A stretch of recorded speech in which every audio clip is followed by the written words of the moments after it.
De El umbral de la noche, de Stephen King, materia gris.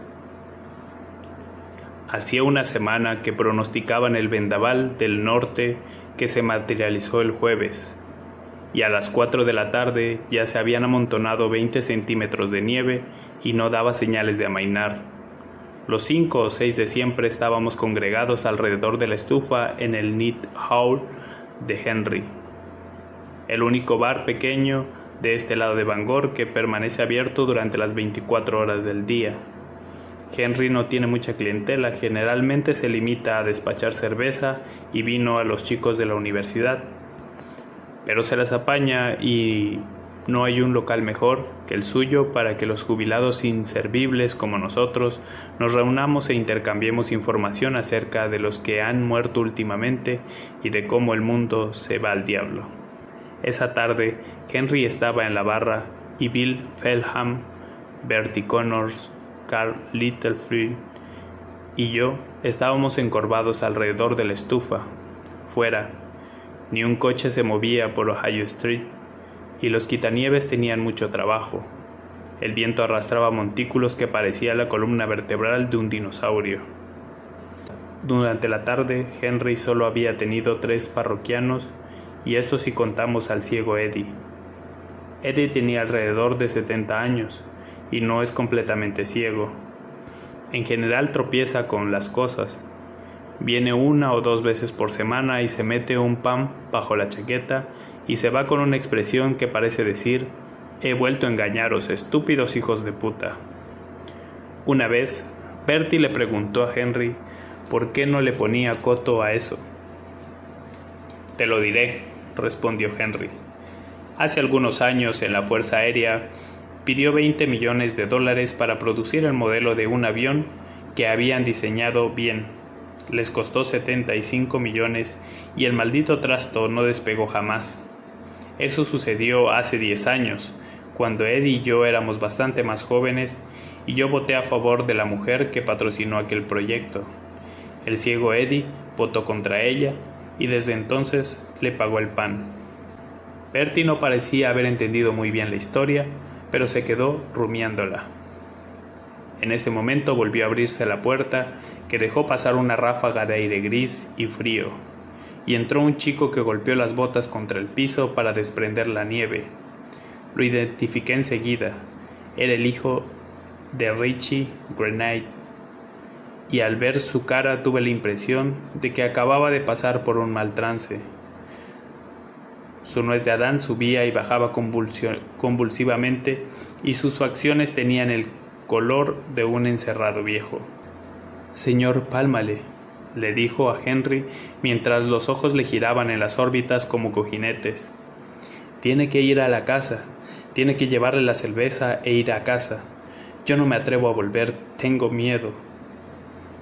«Calma, calma», respondió Henry quitándose su delantal blanco de carnicero y contorneando la barra. «¿Qué sucede? ¿Tu padre ha agarrado una mona?» Cuando dijo esto, recordé que hacía bastante tiempo que Richie no visitaba el bar. Generalmente tenía una vez por día para llevarse una caja de la cerveza más barata. Era un hombre alto y gordo, con cigarrillos que parecían lomos de cerdo y brazos como jamones.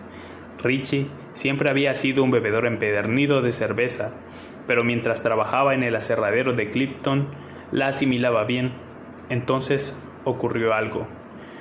Una trozadora apiló mal la madera, o el mismo Richie preparó el accidente, y Richie abandonó el trabajo libre y despreocupado, mientras el aserradero le pagaba la indemnización.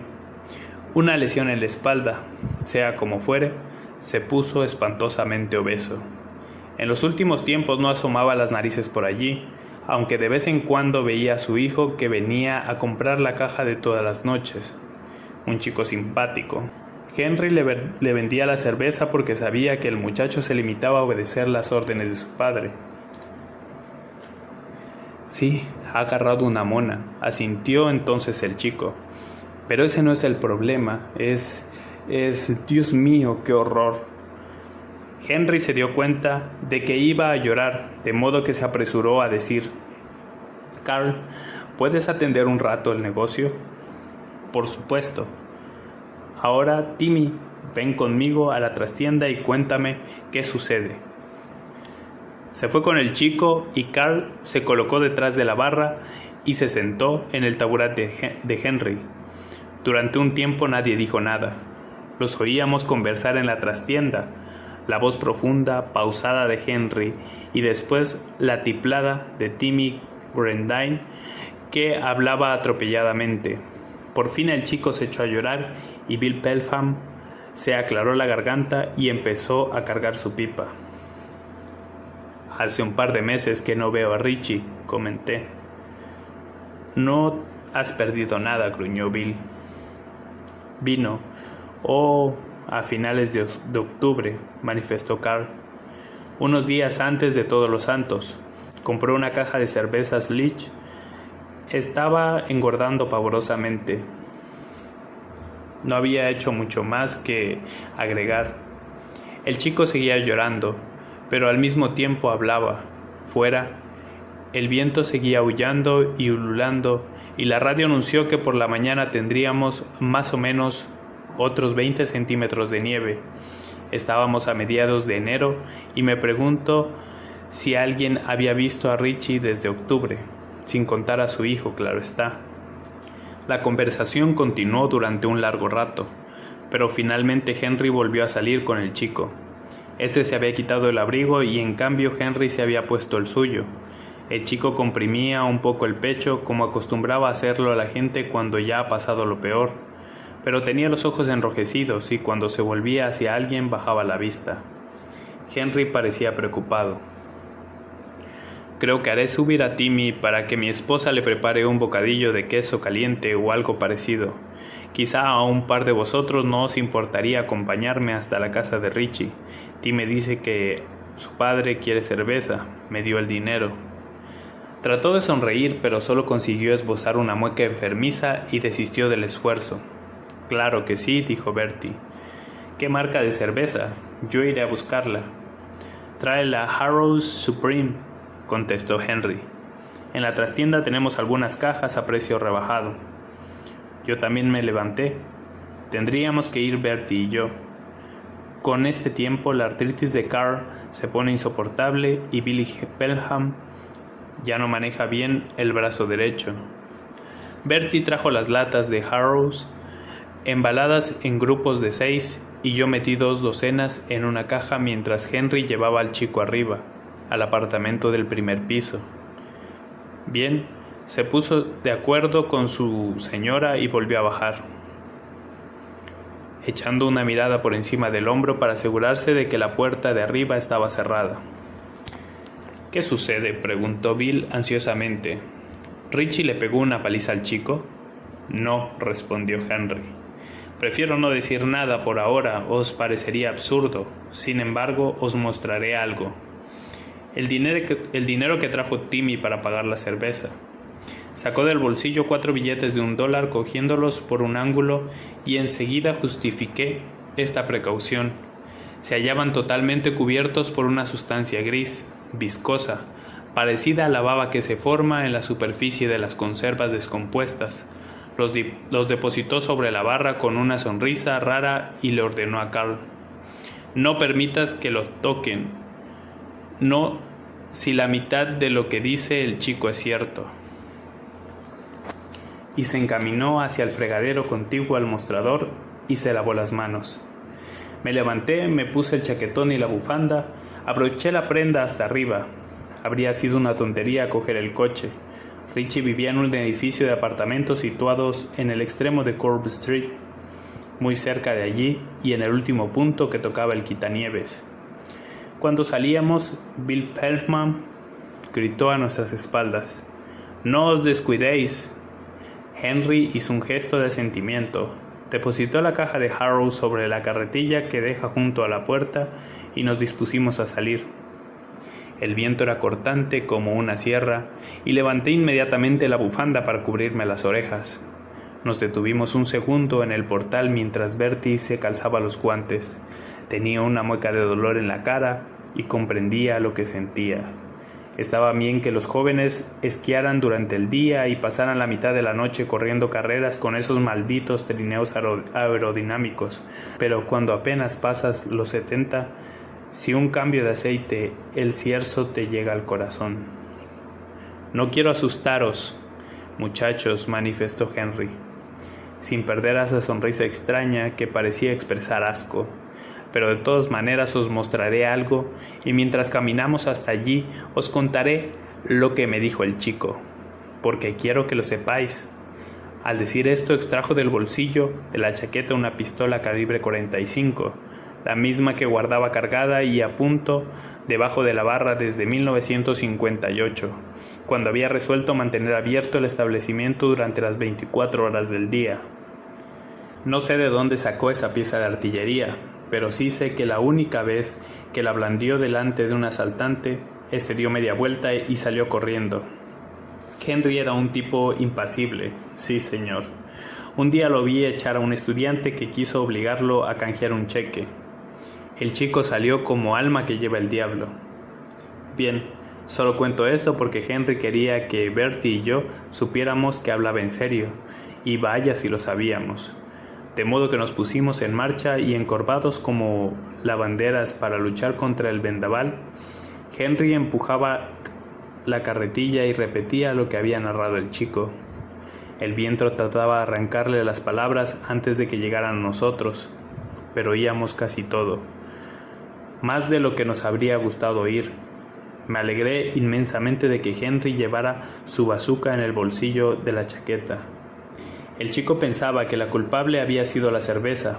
Ya sabéis, como de vez en cuando puede haber una lata en mal estado, insípida o maloliente o verde como las manchas de orina del calzoncillo de un irlandés. Un tipo me dijo una vez que basta un orificio insignificante para que se infiltren bacterias capaces de hacer cosas muy raras. El agujero puede ser tan minúsculo que la cerveza casi no se escurre, pero las bacterias entran igualmente, y la cerveza es muy nutritiva para alguno de esos bichos. Sea como fuere, el chico contó que aquella noche de octubre Richie trajo un cajón de Golden Light, como siempre, y que se sentó a consumirla mientras Timmy hacía sus deberes. Timmy se disponía a irse a la cama cuando le oyó decir a Richie: «¡Jesús, qué asco!» Y Timmy le preguntó: «¿Qué sucede, papá?» «La cerveza», respondió Richie. Cielos, nunca había notado un sabor tan espantoso en la boca. La mayoría de la gente se preguntará por qué demonios la bebió si tenía tan mal sabor, pero eso es porque la mayoría de la gente no ha visto cómo traga la cerveza Richie Gordine. Una tarde yo estaba en la taberna de Wally y le vi ganar una apuesta más estrafalaria. Le apostó a un tipo que era capaz de beber 20 vasos de cerveza en un minuto. Ninguno de los parroquianos habituales aceptó la apuesta, pero un viajante de Montpellier puso $20 sobre la barra y Richie lo copó. Bebió los 20 vasos en un minuto y aún le sobraron 7 segundos, aunque cuando salió tenía una curda fenomenal. De modo que supongo que Richie vació casi todo el contenido de la lata antes de que el cerebro le diera la alarma. «Voy a vomitar», exclamó Richie. «Cuidado», pero cuando llegó al inodoro ya se le había sentado en el estómago y eso fue todo. El chico dijo que la lata olía como si algo hubiera arrastrado dentro de ella y hubiera muerto allí. Además tenía un poco de espuma gris alrededor de la tapa. 2 días más tarde, cuando el chico volvió de la escuela, encontró a Richie sentado frente al televisor, mirando los cereales lacrimógenos de la tarde con todas las persianas bajas. «¿Qué pasa?», preguntó Timmy. «¿Por qué Richie casi nunca regresaba a casa antes de las 9? «Estoy viendo la TV», contestó Richie. Hoy no tenía ganas de salir. Timmy encendió la bombilla del fregadero y Richie le gritó: «¡Apaga esa maldita luz!». Timmy obedeció sin preguntar cómo se las arreglaría para hacer sus deberes en la oscuridad. Cuando Richie está de mal humor, nadie le pregunta nada. «Y vete a buscarme una caja de cerveza», agregó Richie. «El dinero está sobre la mesa». Cuando el chico volvió, su padre todavía estaba sentado en las tinieblas, aunque ahora también estaba oscuro afuera, y había apagado el televisor. El chico empezó a asustarse. Bueno, ¿a quién no le molestaría lo mismo? Nada más que un apartamento en sombras y tu padre sentado en un rincón como un bulto. De modo que depositó la cerveza sobre la mesa porque sabía que a Richie no le gustaba muy fría, y cuando se acercó a su padre empezó a sentir una especie de olor a podrido, como el de un queso olvidado sobre el mostrador durante el fin de semana. Pero no hizo ningún comentario ni se sorprendió porque el viejo nunca había sido lo que se llama una persona higiénica. En cambio, se encerró en su habitación y cerró la puerta e hizo sus deberes, y al cabo de un rato oyó el ruido del televisor y el chasquido de la primera lata de la noche. Todo siguió igual durante 1 o 2 semanas. El chico se levantaba por la mañana e iba a la escuela, y cuando volvía a casa de Richie estaba frente al televisor y el dinero para la cerveza descansaba sobre la mesa. Además, en el apartamento reinaba un olor cada vez más pestilente. Richie no levantaba nunca las persianas y a mediados de noviembre le prohibió a Timmy que estudiara en su habitación. Argumentó que no soportaba la luz que se colaba por debajo de la puerta, de modo que Timmy empezó a ir a estudiar a la casa de un amigo, cerca de allí, después de comprarle la cerveza a su padre, hasta que un día, cuando Timmy volvió a la escuela, eran las 4 y casi era de noche. Richie le dijo: «Enciende la luz». El chico encendió la bombilla del fregadero y se quedó atónito al ver que Richie estaba envuelto en una manta. «Mira», murmuró Richie, y asomó una mano debajo de la manta, pero no era en absoluto una mano. Algo gris fue lo único que el chico atinó a decirle a Henry. No parecía en absoluto una mano, solo un muñón gris. Bien, Timmy Gredine se asustó. «¿Qué te sucede, papá?», preguntó, y Richie contestó: «No lo sé, pero no duele. Es casi agradable». Entonces Timmy exclamó: «Voy a llamar al doctor Westphal». Y la manta empezó a temblar de un extremo a otro como si algo abominable se estuviera estremeciendo íntegramente allí debajo, y Richie sisió: «Ni en sueños. Si lo haces te tocaré y terminarás así», y apartó fugazmente la manta de su rostro. Ya estábamos en la intersección de Harlow y Curve Street. Tenía más frío que el que marcaba, cuando salimos, el termómetro de la Orange Crush adosado en la pared de Henry. Nadie quiere creer este tipo de cosas, y sin embargo hay fenómenos muy extraños en el mundo. Una vez conocí a un tipo llamado George Kelson, que trabajaba en el Departamento de Obras Públicas de Bangor. Había pasado 15 años reparando tuberías de agua y cables de electricidad y cosas parecidas, hasta que un día renunció sencillamente, 2 años antes de jubilarse. Frankie Haldeman, que era amigo suyo, contó que un día George bajó a una alcantarilla de Essex, bromeando y riendo como de costumbre, y que 15 minutos después volvió a salir con el cabello blanco como la nieve y con los ojos desorbitados como si hubiera espiado por una ventana que comunicaba con el infierno.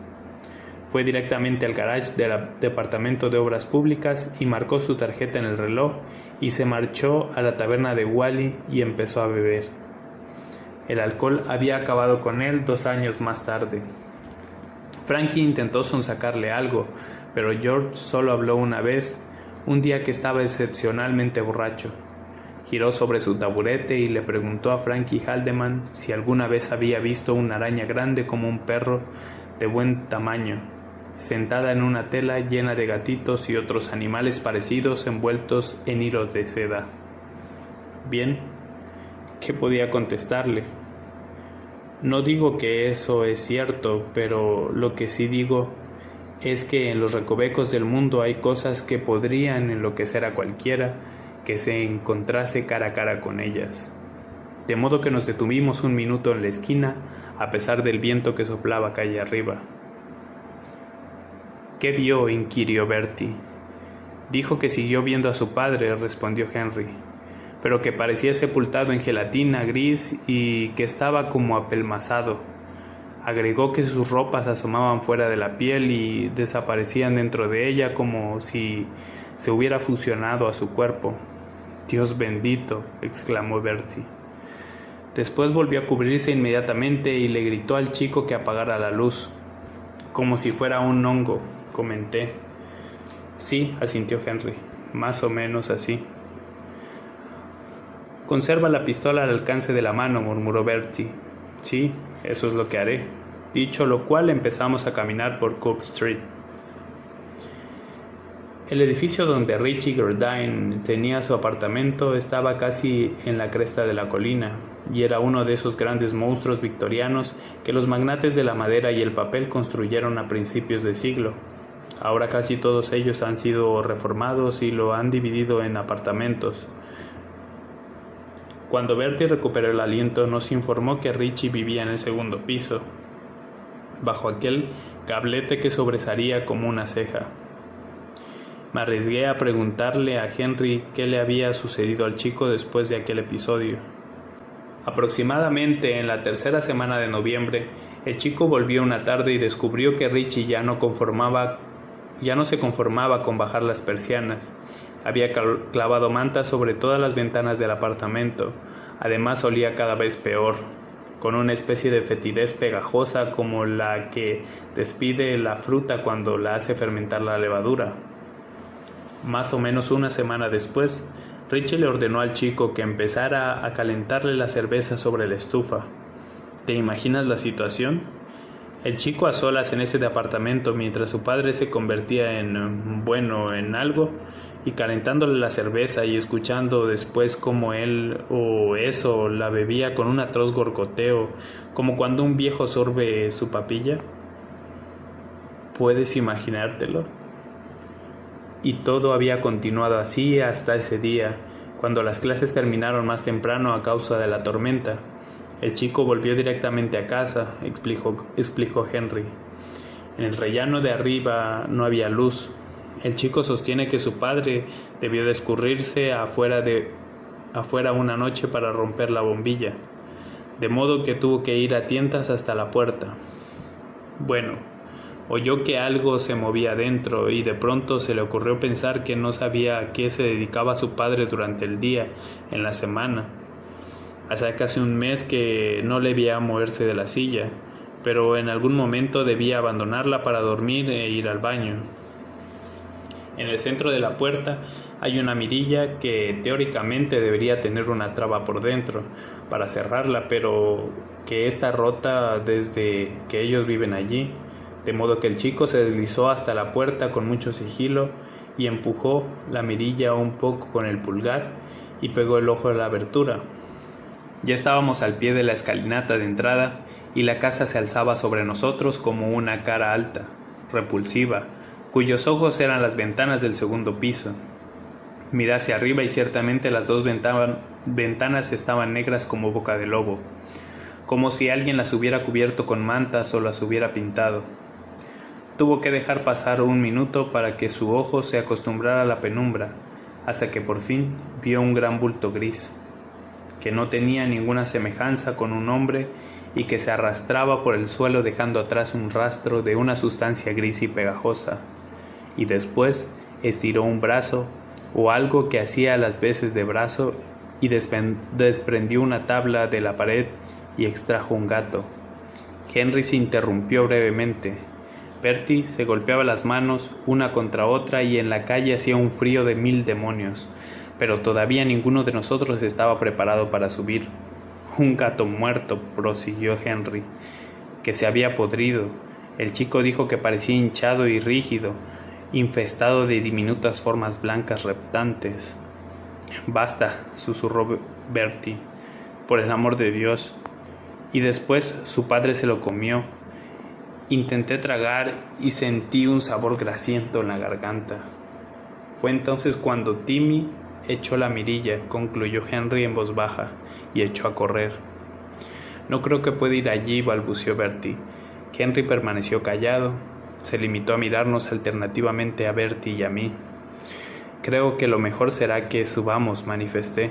Tenemos la cerveza de Richie.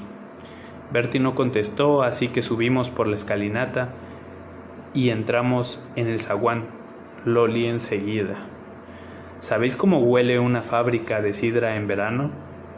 Es imposible hacer desaparecer el olor de las manzanas, pero en otoño dicho olor es agradable porque tiene un dejo ácido e intenso que hace cosquillar la nariz. Pero en verano resulta repugnante, y ese olor era idéntico a aquel otro, aunque un poco peor. En el zaguán de entrada estaba encendida una bombilla, amarilla, mortecina y encerrada en una tulipa de vidrio esmerilado, que proyectaba un resplandor tan difuso como el suero de manteca, y la escalera subía envuelta en un manto de sombras. Henry detuvo la escalerilla, y mientras él levantaba la caja de cerveza, yo pulsé el interruptor situado al pie de la escalera que controlaba la luz del primer rellano. Pero tal como había dicho el chico, no funcionaba. Bertie balbuceó: «Yo cargaré la cerveza, tú te harás cargo de la pistola». Henry no discutió. Entregó la caja y empezamos a subir. Henry a la cabeza, después yo y Bertie en la retaguardia con la caja en brazos. Cuando llegamos al rellano del primer piso, la pestilencia era mucho más fuerte. Manzanas podridas, todas fermentadas y acompañándolas insidiosamente un hedor aún más mefítico. Cuando vivía en Levant, hubo una época en la que tuve un perro llamado Rex, un buen chucho, pero muy torpe para esquivar los coches. Una tarde, mientras yo estaba en el trabajo, lo atropelló un coche y se arrastró debajo de la casa y murió allí. Dios mío, qué fetidez. Tuve que acabar metiéndome yo también abajo para sacarlo con una estaca. El segundo hedor se parecía a ese, infestado de moscas y pútrido y tan inmundo como una mazorca de maíz descompuesta. Hasta ese momento había seguido pensando que tal vez se trataba de una broma extravagante, pero entonces me di cuenta de que no lo era. ¡Santo cielo! ¿Por qué los vecinos no echan a Richie?, exclamé. ¿Qué vecinos?, preguntó Henry y volvió a esbozar esa sonrisa extraña. Miré en torno y vi que el pasillo tenía un aspecto polvoriento y abandonado y que las puertas de los 3 apartamentos del primer piso estaban cerradas y clausuradas.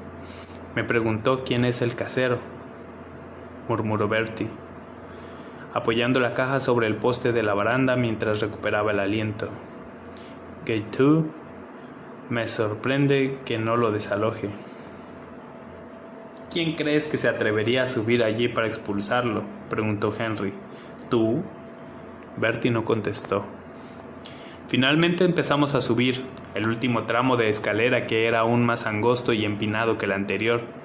También hacía más calor a juzgar por el ruido. Todos los radiadores de la casa estaban crujiendo y siseando.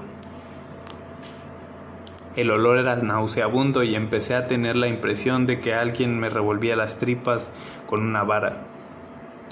Arriba nos encontramos con un corto pasillo y con una puerta en cuyo centro había una pequeña mirilla. Bertie lanzó una exclamación ahogada y susurró: «Mirad por dónde estamos caminando». Miré hacia abajo y vi una sustancia pegajosa que cubría el suelo del corredor. Aparentemente allí había habido una alfombra, pero la baba gris la había corroído. Henry se acercó a la puerta y nosotros le seguimos.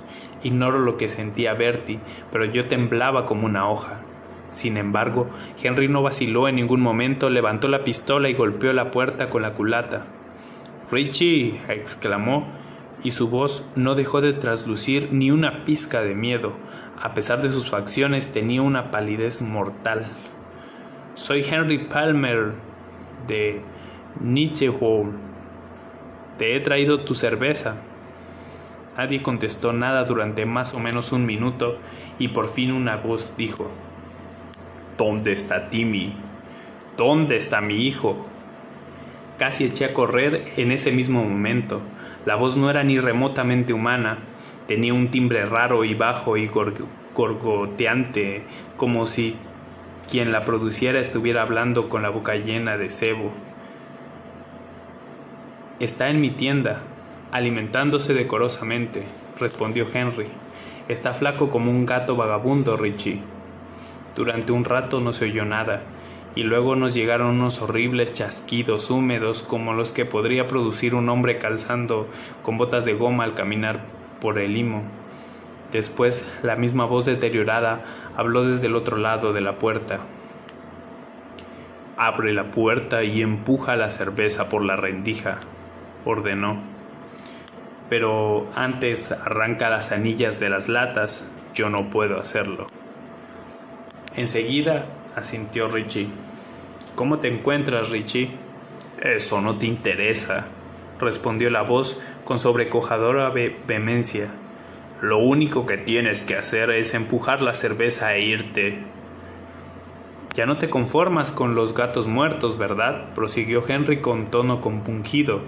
Ahora no sostenía la pistola por el cañón, sino por la culata. Y de pronto, con un chispazo de lucidez, asocié los datos como ya lo había hecho Henry, quizás desde el momento mismo en que Timmy le había contado su historia. Cuando lo recordé, las miasmas de descomposición y podredumbre parecieron atacar con redoblada intensidad mis fosas nasales. Durante las últimas 3 semanas habían desaparecido en la ciudad 2 chicas y un viejo borracho que acostumbraba a asilarse en el albergue del Ejército de Salvación. Las 3 desapariciones se habían producido por la noche. «Empuja la cerveza o trataré de salir a buscarla», dijo la voz. Henry hizo una seña para que nos replegáramos y obedecimos. Creo que eso será lo mejor, Richie», amartilló la pistola. No pasó nada, por lo menos durante un largo rato. En verdad empecé a pensar que todo había concluido. Entonces la puerta se abrió tan repentinamente y con tanta violencia que realmente se combó antes de chocar contra la pared, y salió Richie. Transcurrió un segundo, solo un segundo, antes de que Bertie y yo echáramos a correr escaleras abajo como chiquillos, saltando de 4 en 4 los escalones para salir por fin a la acera cubierta de nieve, resbalando y patinando. Mientras bajamos oímos que Henry disparaba 3 veces y los estampidos retumbaron como granadas de mano en los pasillos cerrados de esa casa vacía y maldita. Lo que vimos en ese lapso, 1 o 2 segundos, me acompañará durante toda una vida, o durante lo que me quede de ella. Fue una descomunal onda de gelatina gris, de gelatina como forma de hombre que dejaba un rastro viscoso tras sí. Pero eso no fue lo peor. Sus ojos eran chatos y amarillos y alucinados, sin el menor atisbo de alma humana, y no eran solo 2, había 4, y a lo largo del centro de la mole, entre los 2 pares de ojos, se extendía una línea blanca fibrosa, a través de la cual asomaba una especie de carne rosada palpitante, como cuando se abre un tajo en la barriga de un cerdo. Se estaba dividiendo, ¿entendéis? Se estaba dividiendo en 2. Bertie y yo no cambiamos una palabra mientras volvíamos a la tienda. Ignoro qué ideas cruzaban por su mente, pero sé muy bien qué pensaba yo. En la tabla de multiplicar, 2 por 2 son 4, 4 por 2 son 8, 8 por 2 son 16, 16 por 2 son... Llegamos de vuelta. Carl y Bill Pelham se levantaron como impulsados por un muelle y enseguida nos acosaron con sus preguntas. Los 2 nos negamos a contestar. Nos limitamos a dar media vuelta y esperar por si Henry salía de la nieve. Yo había llegado a la conclusión de que 32.768 por 2 equivale al final de la raza humana, y allí estábamos los 2 reconfortados por toda esa cerveza y esperando para comprobar qué era lo que volvía al fin. Y aquí estamos todavía. Ojalá sea Henry. Ojalá.